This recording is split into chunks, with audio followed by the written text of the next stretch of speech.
What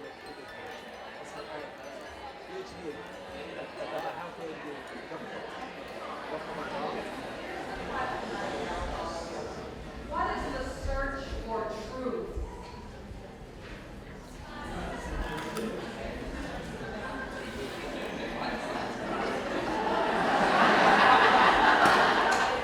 Try that one more time.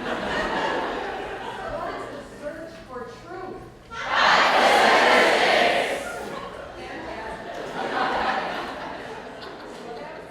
When any student who comes to me and says, and I always love meeting with young students, new MPH students, say, why'd you come to the school?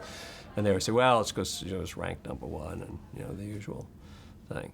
And I said, well, what are you here for? And I said, well, I really want to do public health research and prevention. I said, well, there are two things. I don't know what you've signed up for, but you load up on epidemiology and biostatistics. Epidemiology is a way of thinking, and biostatistics are the tools that you apply to prove whatever it is you want to prove or disprove in your epidemiologic study. So it's the quantitative part of the design principles, epidemiology design, and these are the formulas come from biostatistics. For me, the more technically challenging of a class that I could take and handle, the more fun it was. So rather than learning it at sort of the 30,000 foot view and having the practical knowledge of it, I wanted to learn it at the negative 30,000 foot view and have the really deep knowledge of it. And then, at the end of the day, right now, obviously, I don't do sum of squares, but what I do is the practical aspects of it, and I lead a group that is actually doing the more detailed aspects of it, but knowing the details of it has been very helpful for me. What I think biostats has to offer is understanding the bio part, right? Understanding whether in our field, health, human health, physiology, and working with people outside of the strict boundary of biostats. That's the power of biostatistics. So whether it's a clinical research problem or some laboratory problem, and you sit down with a good biostatistician and you explain what your question is, they can put it in a paradigm, in a framework where they can produce new knowledge. It's incredibly powerful. Before I came here, I was interested in very specific mathematical problems and trying to figure out how to come up with answers to these specific mathematical problems without understanding the context, without understanding why this was important for society, why this was going to help people. And from the faculty here, I really learned that those kinds of solutions aren't the solutions we need. We need to understand what problems exist in the context of health and how we can contribute to solutions.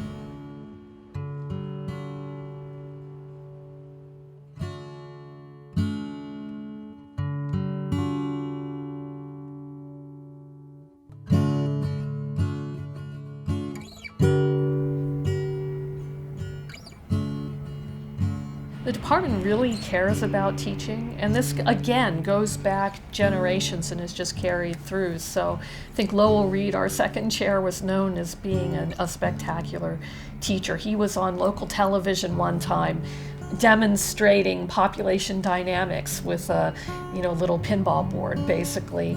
Except for survival analysis, I think I've taught every course that the department has ever offered. Yeah, I have. The 620 series has had a long history. It started in 1918 when the department started. And it's sort of a general principle that it was always taught by the department chair. The 620 series is our service course, as you said, the Cadillac for public health students at the school. There are more than 500 students in the course now. We teach them in 2 sections. And, as you can imagine, teaching a math-oriented course to so many students in a big lecture hall is difficult. And it doesn't sound like the way that, you necessarily would go about doing it. The students in the class were, in many cases, accomplished medical scientists and public health professionals. And so I learned a lot from them as I helped them with their biostatistics problems, and I think that the interactions we had were unique. I mean, to be a graduate student in biostatistics, a relatively young guy talking to some really sort of senior, accomplished folks who knew a lot about diseases, but perhaps didn't know as much about methodology for studying these diseases. It was an interesting experience. I got a lot out of it. Yeah, I mean, doing a master's and a PhD while being clinically active full-time faculty was interesting, to say the least, but it was actually really fun because, again, it's such a balance from what I do in the operating room, which is technical, and there's creativity to it, but it's a very different kind of creativity. It's actually more like art. And then what I do methodologically and technically, in statistics and epidemiology is very, this is science. And so it gave me a really nice balance. And it was actually really fun to walk out of the operating room, talk to the family, tell them everything went well, and then walk over to the School of Public Health, sometimes still in my scrubs, and, sit in classes by famous people like Brian Caffo and, learn about, calculus-based statistics and things like that. As AD over BC if we have the table set up correctly, but instead what we might do... So I guess starting in 1990, I filled in Helen Abbey's role in the 600 series. And so from 1990 to 1997, I taught in the 600 series, 601 and 602, and then when we redeveloped these sequences, my series became redeveloped as the 620, and so Scott Ziegler and I co-taught it in its first year. And then since then, there have been, different combinations of co-instructors. But you taught every single instance of the 620 series. I have. Oh, that's I have. Yeah. So if you think about the years, which I don't, you're right. It's pushing 18, going on 19 years of the 620s. Marie has designed this course in such a way that it has these labs twice a day, every single day, office hours twice a day, every single day. And so the combination of the lectures with all these personal touches that the students can get literally any day, almost any time, of the week, really seems to work. And it's really been a privilege teaching with her. She is beloved by the students. I think there's a Marie Diener West Facebook appreciation page. Yeah, I'm a member. Yeah, oh, there we go. And, and it's because she has this combination of being so clear, but also the caring that she has for the students. She memorizes, she seems to know all their names. So what I do is I try to, sort of look at their name tags. I try to return exams so that I can make a connection between a name and a face. If I'm in a smaller group setting, I certainly try to, ask them their names. But yeah. It's a little method, but mostly it's just good memory. Well, and I'm with them a lot. So, I have the privilege of really teaching with them, teaching 3 terms of the 620 series. So it would be very sad if I didn't know people's names by the end of, a 6-month, 8-month period. Well, I pasted in a file from the R journal. And so I had to get stuff that would kind of work, but yeah, mine's coming along. See what? oh, sorry, format 1. Yeah, it's a master's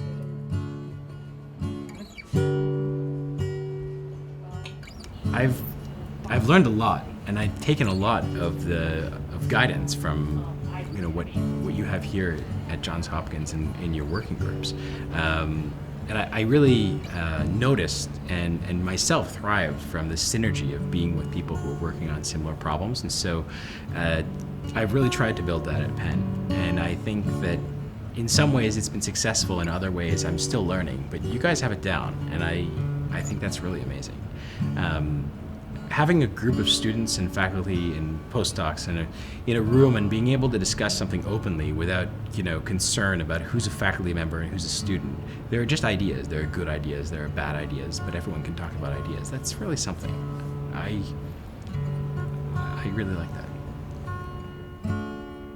So Margaret Merrill was a professor in the department going back at least the 1930s, and so you can imagine to have a female PhD professor back at that time was really distinguishing. And she not only was a fabulous teacher, but she partnered with Lowell Reed in areas of research, both in infectious disease and studies during the war, that were instrumental. And then for a brief time, she actually was the interim chair, which also I think is really a distinguishing feature. Yeah, I think for about a year. So Margaret Merrill did predate me. She had already retired, but she was known to be, a phenomenal instructor in biostatistics. And so Helen Abbey was one of her students, and Lowell Reed was also a preceptor for Helen Abbey. But Helen Abbey and I think Margaret Merrill probably had similar characteristics. They both felt that all students could learn biostatistics, and they really gave a lot of time to ensuring that students learned biostatistics. So I saw this with Helen Abbey, first as she was my instructor, but then I was a teaching assistant for her for quite a long time. And she spent a lot of time with students, not just in lecture, but in labs. I remember even back in the late 70s, she would hold labs on Saturday mornings. We hold nothing on Saturday mornings now, right, here. But she was, always approachable and interested in helping students. She would go out of her way for students. She would do anything for them. And she was very close to me. I was very close to her. And I remember that when we moved, she was downstairs on the second floor, and I was up where you and I and all sat. She would climb those steps every day, come into the office. I wasn't in that office then, I was in another one when we first moved, and she would come in just to say good morning every morning. She then taught until nearly the year 2000, all that time. And there was always an anecdote that went around that if you parachuted Helen anywhere in the world, that there would be a student within 50 miles to come and greet her. When it was Dr. Abbey's birthday, there would be lines of students holding cakes, for her outside of her office. So she was well loved and well appreciated.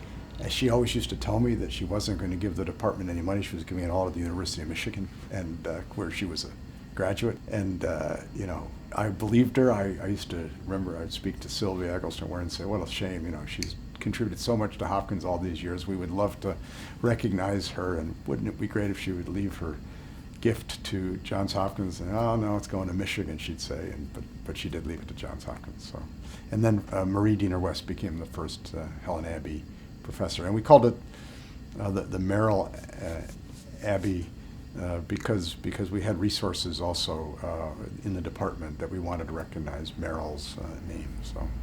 The fund that was set up for Marie's professorship is probably the most donated to fund that we have in the department because so many people loved her and just want to remember her.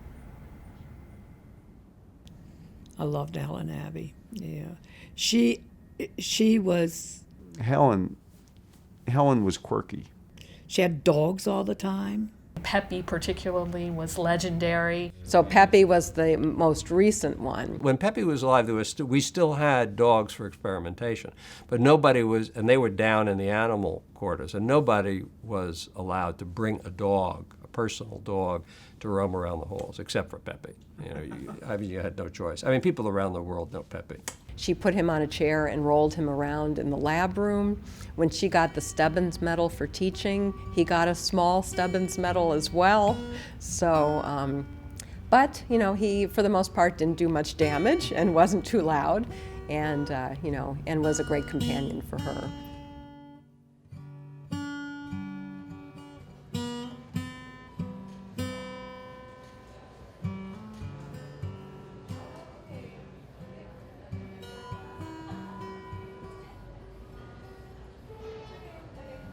So Frank was an alumnus of the department in the early 1970s, and he established a company that was dedicated to clinical trial design and really has been instrumental in studies that resulted in medications and other treatments that have been useful in preventing disease all over the world, and so it was really notable in that not that many biostatisticians go off and start a company, and so not only make these great societal contributions, but also flourish in terms of what their companies achieve and earn and those sorts of things.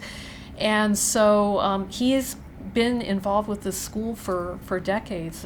Bill and I had dinner with Kit recently, and she was telling us that they have been members of the health advisory board for the school since the 1990s. I didn't know it had gone back that far, and also involved with the board of trustees, and so just continually involved with the university. He came back and got involved with myself early on through helping us create the Biostatistics Center. And he came around a lot, and we got to know him, and he met our dean, Al Somer, at the time, and they got on very well, and he was somebody who was asked would he contribute to the department, and he started making small gifts. He gave gifts of his time, gave financial, monetary gifts as well. It was the early to mid-2000s that they decided to establish a named professorship here in the department. And so Scott, of course, was the first Hurley Laurier professor and chair, and then when I became chair, that mantle passed on to me. I was asked to give a talk at the Health Advisory Board meeting in New York at a fancy hotel, I don't remember which one. And then later on, we were all having drinks and getting ready for dinner, and Sylvia called everybody together, and Frank and Kit were both there, and I was surprised to see Kit there, but and then Al Somer made an announcement that we had the first endowed professorship for the Department of Biostatistics in its history, and it was the Frank Hurley and Kit Laurier professorship of biostatistics, and that they were inviting me to be the first professor, and it was like an amazing moment. I was shocked. I was totally kept away from. I had nothing to do with getting it, and it was wonderful to be chosen to serve in that role. And I always said this to him, is that every time I signed my name, and it said underneath the Hurley Laurier professor, his integrity, her integrity, and their belief in our department really just always sent a little bit of a chill through me, and I felt proud to sign with their name underneath. He was, and Kit is, just wonderful people to whom others gravitate and feel very comfortable, and they're so curious and open and fun-loving. A story I like to tell comes from my installation, which of course is when one becomes chair, there's a ceremony, and you are installed as the named professor and chair. And so after the ceremony, we and the deans and Frank and Kit were all up on the stage, and they were getting ready to take pictures. And it was Frank who said, "No, wait, where's Bill, my husband? Bill, we have to get Bill up here to be in the picture," and it was so thoughtful of him to reach out and include my husband in that way, and it just exemplifies what they're like.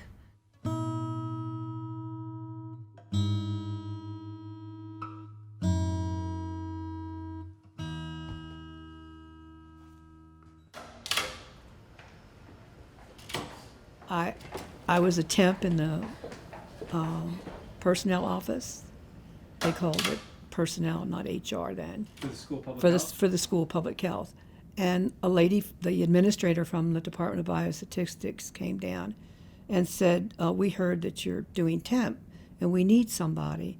And she said, "This is what you'll be doing." And she showed me this piece of paper with all these equations and stuff on it. And I said, "No, I can't do that." She said, "You do know how to type, don't you?" I said, "Yes." She said, "You can do it." And so I said, "I'll give it a try, So I came up and I started as a temp. Then the girl decided not to come back, and so they hired me full time. And I'll never forget, one of the first manuscripts I had to type was one by David Duncan. And Dr. Duncan wrote this paper, and all I remember about it was that he mentioned Mama Bear, Papa Bear, and Baby Bear in the manuscript so many times. And Dr. Rhodey was telling me he found a copy of it, and he says it's all full of my blood and tears from all I went with. So that was how I broke into typing statistics on a typewriter. So it wasn't the best introduction to typing. So I came in 1982, and I actually applied for 2 jobs at Johns Hopkins, one in a department called Mathematical Sciences and one in Biostatistics. And what I remember is going to the interview for Mathematical Sciences prior to the one for Biostatistics and giving a lecture, and then there were about 4 or 5 people in the audience who were really interested in my work, and they came up afterwards and talked to me, and they were young, interesting, exciting faculty, and I got their names, and it turned out they were all in the Department of Biostatistics.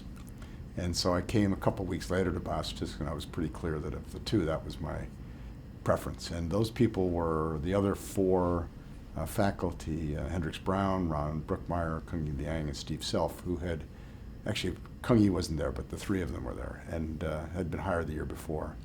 So I was very fortunate to come here. Kung Yi and I came the same year, and then there were 5 of us, became known as the Mellon Heads, because we were funded by a Mellon Foundation grant. And I wrote a paper with every one of them in my career, and many papers with a couple of them, Kung Yi and Steve and Ron, and many with Kung Yi. And it was a great time to be a young faculty member, and we got wonderful support from Chuck Rhodey and the other senior faculty, and so it was I felt very fortunate. I remember the very first day I came to interview, Scott and Kung Yi and I think Mei Cheng met me and took me to the old women's cooperative for breakfast, and from that very moment they were so friendly, and it felt like such a welcoming place to be. It was just completely different than anywhere else I went, and it was a combination of that and how integrated the department felt with the science going on here at Hopkins that made me really, really want to come here, and I think from that moment on it just wasn't close with any other place that I visited. I came to this school as a graduate student in 1977, so I actually came sight unseen. I had a double major in math and biology, and I thought that biostatistics, even though I didn't know anything about it, might be a good way of combining those 2 interests. And then I had the pleasure of actually training here, leaving for a while, and now I've been back as faculty for a long time. One thing that really struck me was that at Hopkins there seemed to be a feeling that the Biostatistics Department was really a family, and that everyone knew each other and tried to help each other and work together to train students and to solve problems. And for me, that was really exciting. That was really, that really affected me. And I saw that just during a visitor's weekend, and it didn't go away. It's something that continues to impress me. That's it? My move? Any? When I first came here, we used to have a big room down the hall where they played Kriegspiel, which is blind chess. That was a game that some faculty played and very few students played. It was a game of talent, and of skill, of luck, but also you had to have thick skin. All right, come on, gallery. You're supposed to jump in here and say move. All right. Black. I like that technique, though. No. Capture C2. There is a table, and it's divided into 3 pieces. There's a board on the right side, a board on the left side, and a board in the center, and 2 partitions so that the person on either side of the partition cannot see the center board. And white naturally moves first, and white moves, and the referee says, black, you may move.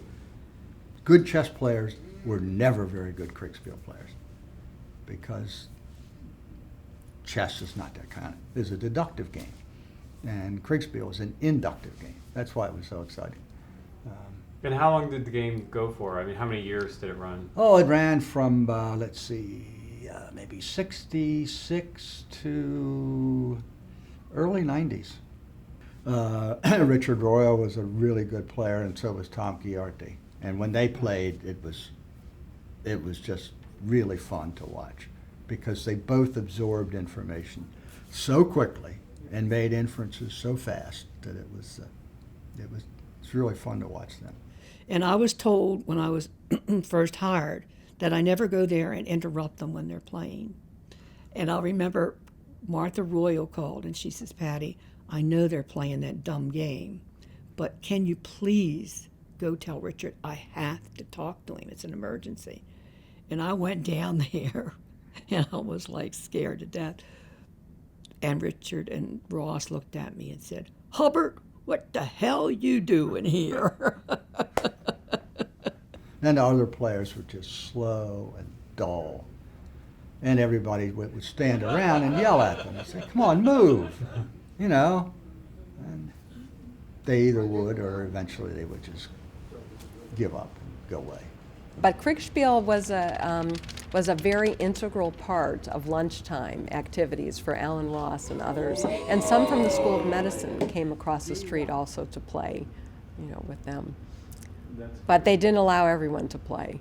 And they didn't want anybody crying as they played. Yeah, I heard they were pretty. It was a pretty. There tough, were some tears. It was a tough, Yeah, tough game. Right.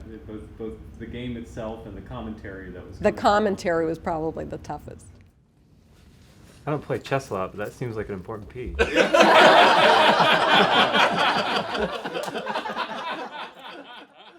I'm very excited about how the department has sort of stepped forward in a way that I think, frankly, not very many departments of statistics have, and so that really has put us on the leading wave of being able to creatively design, how is the field of statistics going to play in this larger field and to lead it and to transform it.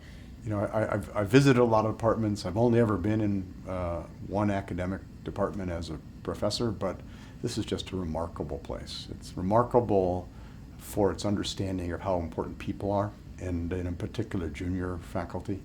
And so the future is just totally bright for this department because of that commitment to the success of its people.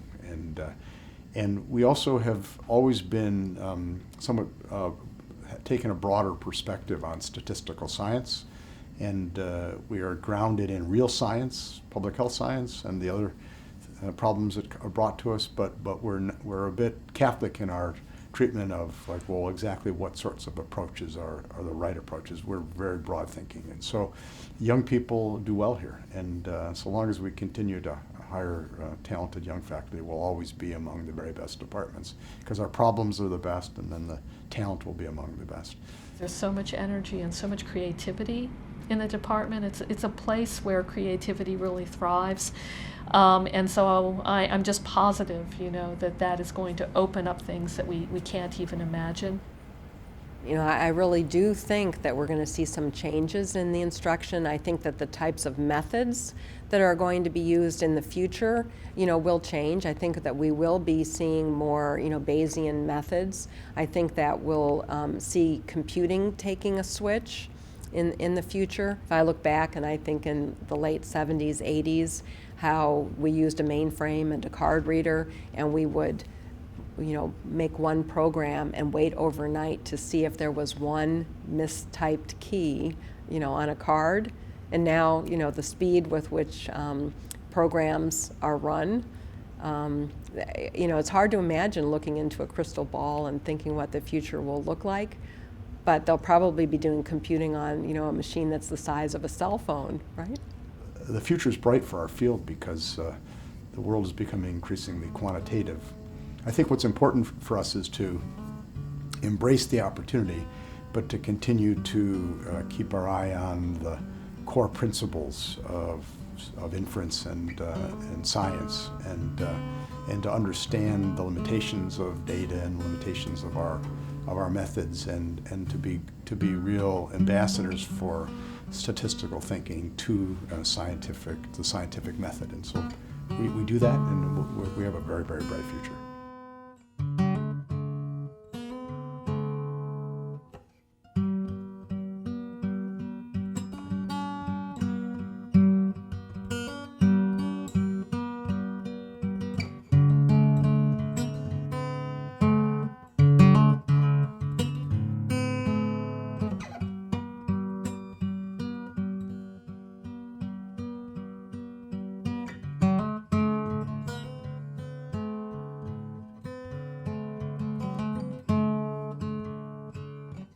Years after I finished my MPH, I was driving to work, and this car behind me started to blast the horn.